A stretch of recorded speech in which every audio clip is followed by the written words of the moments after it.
പല ആധ്യാത്മിക ഗ്രന്ഥങ്ങളിലും ബൈബിളിലും നമ്മൾ പലപ്പോഴും കാണുന്ന ഒരു സംജ്ഞയാണ് കോണിപ്പടിയുടേത്.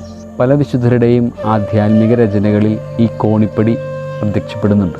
നമ്മുടെ ജീവിതവുമായിട്ട് ഈ കോണിപ്പടിക്ക് ഒരു ബന്ധമുണ്ട് എന്ന് എനിക്ക് തോന്നുന്നു. മുകളിലേക്ക് കയറാനും താഴേക്ക് ഇറങ്ങാനും സാധിക്കുന്ന ഉപകരണമാണല്ലോ കോണിപ്പടി. ദൈവത്തിലേക്ക് മറ്റുള്ളവരെ ഉയർത്താനും ദൈവത്തിൽ നിന്ന് മറ്റുള്ളവരിലേക്ക് ഇറങ്ങി വരാനുമുള്ള ഉപകരണമായ കോണിപ്പടിയായിട്ട് നമ്മളെല്ലാവരും മാറേണ്ടിയിരിക്കുന്നു.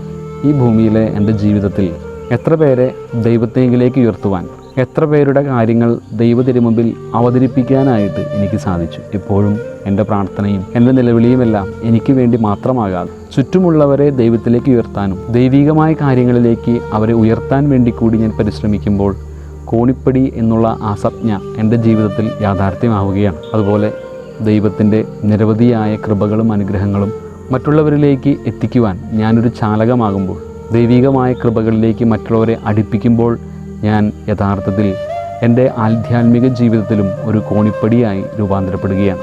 ഞാൻ എൻ്റെ മാത്രം കാര്യം നോക്കി എൻ്റെ മാത്രം ആവശ്യങ്ങൾക്ക് വേണ്ടി കൈവിരിക്കുന്നവനാകാതെ മറ്റുള്ളവരെ കൂടി ദൈവത്തെങ്കിലേക്ക് ഉയർത്താനും മറ്റുള്ളവർക്ക് വേണ്ടി കൂടി കർത്താവിൻ്റെ കൃപകൾ ചോദിച്ചു വാങ്ങി വിതരണം ചെയ്യുന്നവനാകാനുമുള്ള ഒരു കർത്തവ്യം ഈ കോണിപ്പടി നമ്മളെ ഓർമ്മിപ്പിക്കുന്നുണ്ട്.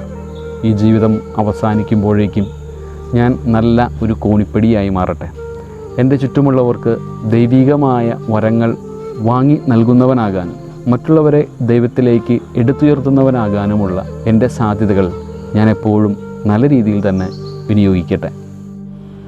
മരിച്ച വിശ്വാസികളുടെ ആത്മാക്കൾ തമ്പുരാൻ്റെ മനോഗണത്താൽ മോക്ഷത്തിൽ ചേരുവാൻ ഇടയുണ്ടാകട്ടെ.